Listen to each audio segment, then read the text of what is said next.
Mora, que es una carta extensa de siete cuartillas en las que Eduardo Medina Mora detalla que lo que en realidad no son montos económicos iguales a los que el Universal señalaba, sino que corresponden, dice él, a sus ingresos como ministro de la Suprema Corte de Justicia. Estoy viendo ahora la respuesta que hace Santiago Nieto el 6 de junio, Sí. Es decir, un poquito después hace Santiago Nieto esta respuesta, un poco después de que se publican estas cartas y un poco antes, corrígeme Álvaro, no, pues cuando está corriendo la información, después contesta Eduardo Medina Mora, Santiago Nieto publica un tuit que dice: la Unidad de Inteligencia Financiera recibió una solicitud proveniente del Senado de la República para analizar la información de transferencias financieras de un ministro. Se actuará conforme a derecho. Mi reconocimiento perenne al Poder Judicial de la Federación. Los hechos de una persona no trascienden a la institución. ¿Esto lo dijo en qué fecha? Lo dice Alejandro? exactamente el 6 de junio. Bueno, pero dos semanas después, Santiago Nieto Castillo, el titular de la Unidad de Inteligencia Financiera de la Secretaría de Hacienda, confirmó que la dependencia a su cargo, colabora con el gobierno británico y el gobierno estadounidense para investigar las 32 transferencias bancarias que recibió Medina Mora. Y oportunamente Gabriela Díaz, nuestra colega periodista, ya está con la información en la mano. Gabriela, parece que ya hay incluso un comunicado de la Suprema Corte. Pues sí, es de la Coordinación de Comunicación Social de la Suprema Corte de Justicia, un solo párrafo en la que señala que en relación con esta renuncia del ministro Eduardo Medina Mora, esta Oficina de Comunicación Social no cuenta con elementos para confirmarla y se mantiene a la espera del trámite que en su caso realice el Poder Ejecutivo y el Senado de la República en términos del artículo 98 constitucional. Aquí hay que destacar, Alejandro Álvaro, que de acuerdo a la Ley Orgánica del Poder Judicial de la Federación, la renuncia de un ministro solo será procedente por causas graves, mismas que se pondrán a consideración del presidente de la República, quien decidirá si las acepta o no. De aceptar estas causas graves, el presidente Andrés Manuel López Obrador tendría que enviar una terna al Senado de la República para ocupar esta vacante. Sin embargo, total hermetismo se mantiene en el máximo tribunal del país sobre esta renuncia de Eduardo Medina Mora, que se dio este jueves luego de la sesión del Pleno, donde el ministro entregó al presidente de la Corte, Arturo Saldívar, su carta de renuncia. Hay que destacar aquí que Medina Mora fue electo en 2015 como ministro a propuesta del entonces presidente Enrique Peña Nieto, y su periodo concluiría en el 2030. Sin embargo, hoy Medina Mora incluso hoy aceptó a trámite un recurso interpuesto por el gobernador de Nuevo León para suspender, donde admite a trámite este recurso para suspender lo que señaló el Tribunal Electoral y sancionarlo por haber incurrido en inequidad en la contienda para obtener su candidatura como independiente a la presidencia de la República, donde se sancionaba al Bronco. El ministro Medina Mora admite a trámite este recurso. El último caso que mantuvo Medina Mora en su escritorio este jueves, luego de darse a conocer esta noticia que trascendió sobre su renuncia al Pleno de la Corte. Pero Comunicación Social advierte que no puede confirmarla una vez que se concluyan ya estos trámites, tanto en el Poder Ejecutivo como en el Poder Legislativo. Mi reporte. Muchísimas gracias, Gabriela Díaz, por tu reporte. Buenas tardes. Buenas tardes. El artículo 98 al que cita justamente el comunicado, que efectivamente es muy escueto, que se compone básicamente de dos partes. Una primera parte donde dice no, la Oficina de Comunicación Social de la Suprema Corte dice no contamos con los elementos para confirmar la renuncia que ya está circulando. por un lado, y por el otro lado dice se mantiene a la espera del trámite que realicen el Poder Ejecutivo y el Senado de la República en términos del 98 constitucional. ¿Qué dice el 98 constitucional? Básicamente dice que cuando la falta de un ministro excediere de un mes, el presidente de la República someterá el nombramiento de un ministro interino a la aprobación del Senado, observándose lo dispuesto en el artículo 96 de la Constitución. ¿Qué significa? Bueno, pues que el presidente, dos poderes se van a meter inmediatamente a hacer un nombramiento del espacio que deja o dejaría Medina Mora en cuanto sea confirmado. Los dos elementos que menciona esta carta pues no son una confirmación de la renuncia de Eduardo Medina Mora, aunque la carta habría llegado ya a manos del presidente de la Suprema Corte de Justicia de la Nación. Y del presidente de la República, también, efectivamente. A ver, pero aquí le informábamos antes de que Gabriela Díaz, nuestra compañera, nos diera su reporte, nos hablábamos de cómo Santiago Nieto Castillo dio a conocer de manera formal que estaba Medina Mora bajo investigación precisamente por las transferencias que él desmentía. Textualmente, Santiago Nieto Castillo, el titular de la Unidad de Inteligencia Financiera, declaró el 18 de junio de este mismo año: estamos en este momento en proceso de análisis de la información con la que cuenta la Unidad de Inteligencia Financiera para efectos de determinar qué procede a derecho. Esto lo dijo al salir de la conferencia de prensa que ofreció ese día Andrés Manuel López Obrador. También dijo que estas fueron realizadas en el periodo en el que ya había sido elegido ministro de la Suprema Corte de Justicia de la Nación, es decir, entre los años 2016 y 2018, se refiere a las transferencias. Y es que el 5 de junio, el columnista Salvador García Soto, en el Universal, dio a conocer que la National Crime Agency del Reino Unido investiga cuentas de HSBC del Reino Unido a nombre de Medina Mora, las cuales recibieron 2.982.000 libras esterlinas en ese mismo periodo. En ese esquema también habría recibido $2.130.000 en otra cuenta de HSBC Estados Unidos, también bajo investigación del Departamento del Tesoro de Estados Unidos.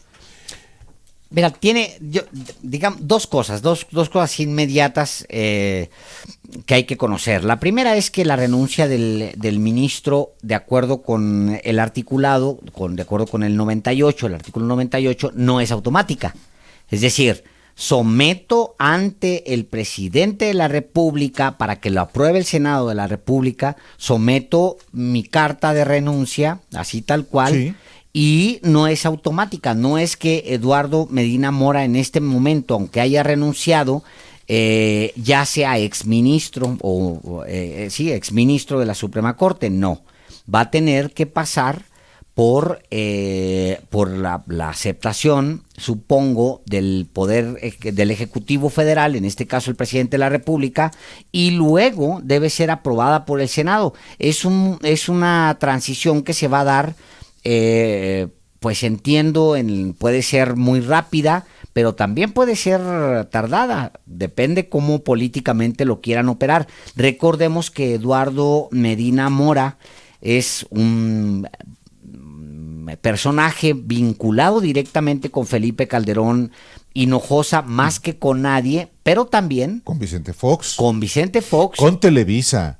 Es un ministro y que le ha servido al PRI y al PAN a manos llenas. Sí, en algún momento en la revista Proceso, por ejemplo, cuando llega a la Suprema Corte, en Proceso publicamos un reportaje de nuestro compañero Jorge Carrasco Araizaga, en el que se evidenciaban todos los conflictos de interés que alguien como Medina Mora iba a tener en el cargo como ministro de la Suprema Corte de Justicia de la Nación. Jorge Carrasco, compañero que tiene años cubriendo el Poder Judicial, escribió lo siguiente, si me permites, Alejandro. Por favor. La designación de Eduardo Medina Mora y Casa no cayó bien en la Suprema Corte de Justicia de la Nación, y mucho menos entre los miembros de carrera del Poder Judicial de la Federación. Aunque sus ahora colegas en el Pleno de Ministros no lo dicen abiertamente, y el próximo martes, cuando tomó posesión, lo recibirán con aplausos en sesión solemne, su llegada al máximo tribunal generó amplio descontento en la llamada familia judicial. Será un ministro en permanente conflicto de interés, le dijo un miembro del Poder Judicial a Jorge Carrasco. ¿En qué año y Eso es mes 2015. estás? 2015. Bueno, Linaloe Flores, hemos platicado de Linaloe, acá publica, sin embargo, un texto amplio que dice: Medina Mora, a los amigos no los investiga nadie, y viene en el mismo sentido la cantidad de conflictos de interés, la foto que acompaña el reportaje de, abrazando a el ex super policía de Felipe Calderón, y el reportaje habla paso por paso, va detallando paso por paso todas las oportunidades que tuvo Medina Mora el día 7, si mal no recuerdo. Y Medina Mora, pues es un personaje relacionado con todo ese primer periodo negro en la historia de México, que es cuando Felipe Calderón lanza la guerra contra su estrategia de guerra contra el narcotráfico, contra las drogas, sí. Y luego se continúa en una bomba que estalla por todo el país y que lleva a este México sangriento que conocemos el día de hoy. En efecto, Medina Mora, como le informábamos al arranque de este programa, dándole a conocer precisamente la renuncia, se inició en el gobierno de Fox como el director del CISEN, y después asumió en ese mismo sexenio de Fox la encomienda de ser secretario de Seguridad Pública cuando falleció en un extraño accidente de helicóptero el que era entonces secretario de Seguridad Pública, Ramón Martín Huerta. Y en el gobierno de Enrique Peña Nieto, además, fue embajador en Washington, no cualquiera embajada, y la del Reino Unido. Pero antes de ser servidor público, hizo carrera en el sector privado, muy cercano a los intereses de Televisa.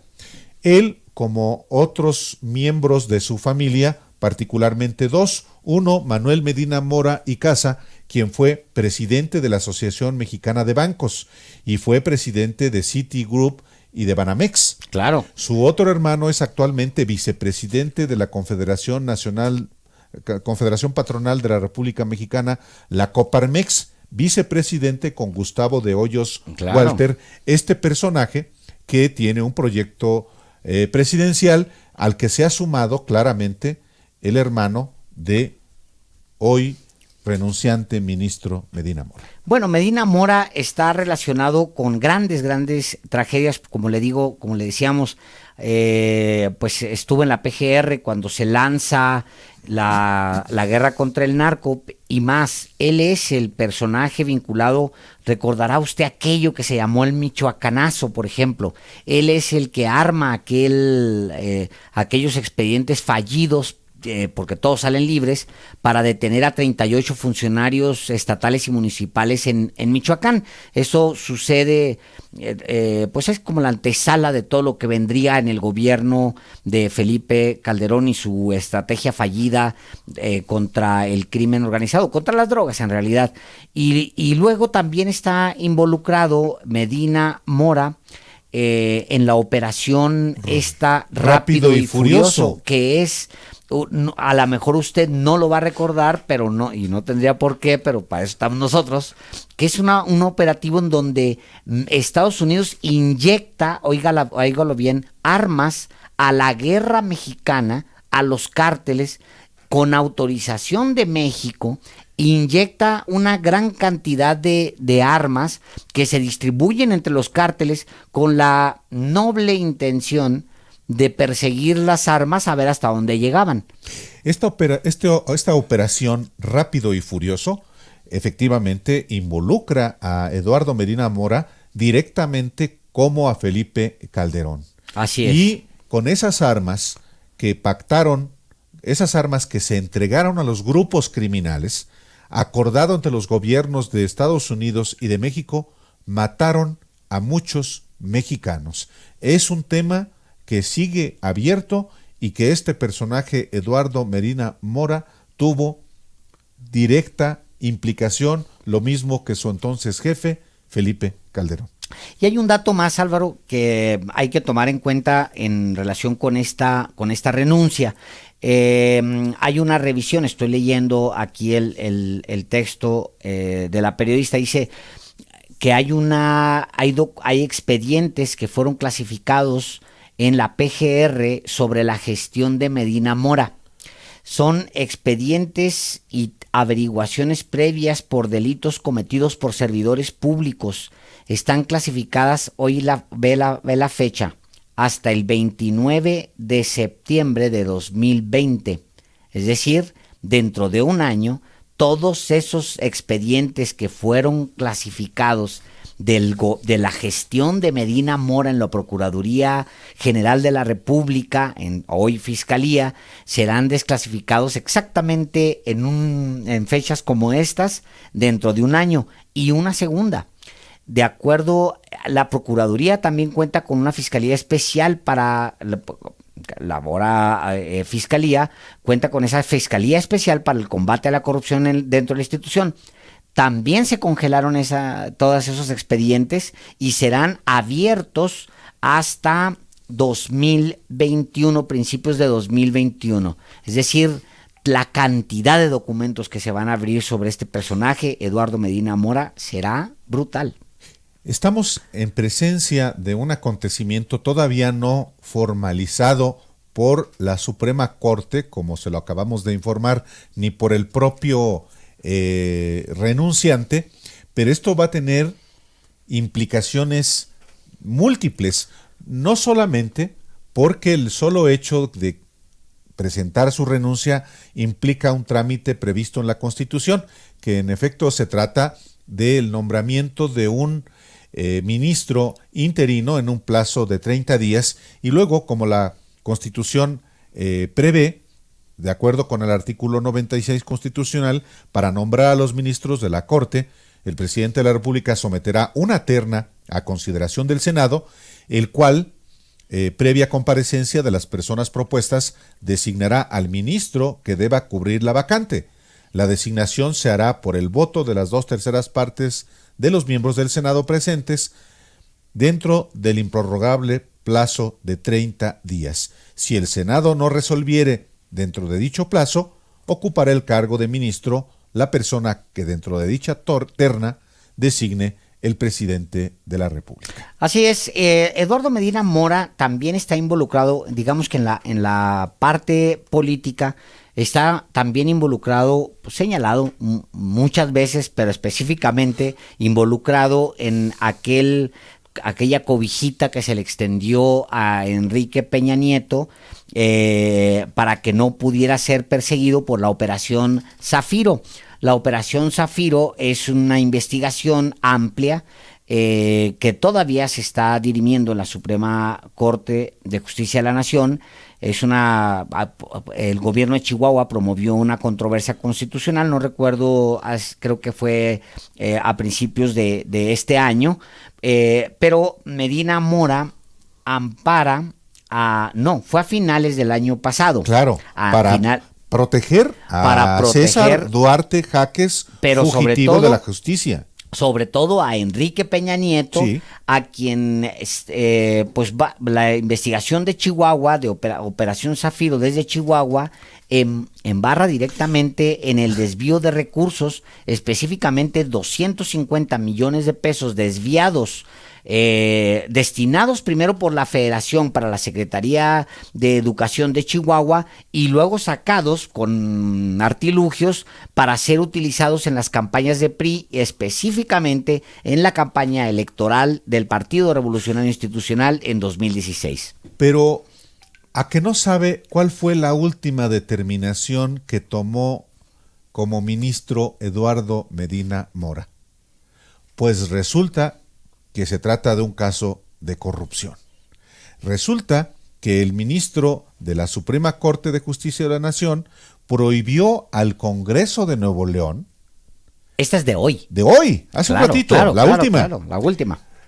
Medina Mora prohibió al Congreso de Nuevo León sancionar al gobernador Jaime Rodríguez Calderón, alias El Bronco, por haber utilizado a 572 empleados públicos para recabar firmas de apoyo a su candidatura presidencial en 2018. O sea, la última y nos vamos, básicamente. Sí, Medina Mora admitió a trámite la controversia constitucional promovida el 27 de septiembre por El Bronco y concedió una suspensión que congelará cualquier castigo a este personaje, al Bronco, durante varios meses. La suspensión prohíbe al Congreso de Nuevo León ejecutar, estoy citando textualmente, ejecutar cualquier medida provisional o sanción, cierro comillas, derivada del procedimiento ordenado por el Tribunal Electoral Federal para sancionarlo por mandar a sus empleados a recabar firmas en días y horas hábiles. Esas firmas que le sirvieron de base para que el INE otorgara su candidatura como candidato independiente, que fue además un fiasco. Pero vean cuál fue la última decisión que tomó. La última y nos vamos, un acto de corrupción. Bueno, pues Eduardo Medina Mora, en aquel escándalo de junio, desató también una ola de reclamos en las redes sociales. Usted lo va a recordar, si es usuario más o menos regular de las redes sociales, recordará aquel hashtag que se promovió muy fuerte, que duró casi un fin de semana y una parte de una semana completa, que se llamó Renovar Poder Judicial Ya, en la que miles de usuarios, estuvieron presionando a la Suprema Corte y en general al Consejo de la Judicatura y al Poder Judicial en México en general, por distintos casos que se dieron casi en cascada. Uno de ellos, el caso de la vinculación de Medina Mora con supuestas transferencias desde distintas cuentas en el extranjero y en distintos montos hasta 107 millones de pesos. Y luego una serie de eventos que se dieron, incluyendo la presión que hubo, que también se da en esas mismas fechas, muy fuerte, para que el Poder Judicial se bajara los salarios. La ola de reclamos que se dio en las redes sociales incluían este reclamo de que los ministros ganaran tales cantidades de dinero en un país con 53.4 millones de pobres. Es un caso muy relevante el de Medina Mora, que todavía va a tener numerosas consecuencias, además de las legales, que son eminentemente políticas, porque habrá que ver quién es el ministro interino. El ministro que va a quedar en su lugar seguramente será alguien, como es de preverse, cercano a Andrés Manuel López Obrador. Bueno, el presidente de la República puede proponerlo, y evidentemente, en algún momento, no me acuerdo bien cuándo, Álvaro, en varios momentos de hecho, el presidente dice, bueno, si no hacen caso, no se meten ustedes como Poder Judicial a renovarse desde adentro, bueno, cada vez que yo tenga una oportunidad, pues voy a proponer hacia el interior, a manera de renovación, pues ministros que sean afines a la transparencia, a la austeridad, y esta, pues, amenaza se puede cumplir casi en cualquier momento a partir de esta renuncia. Son las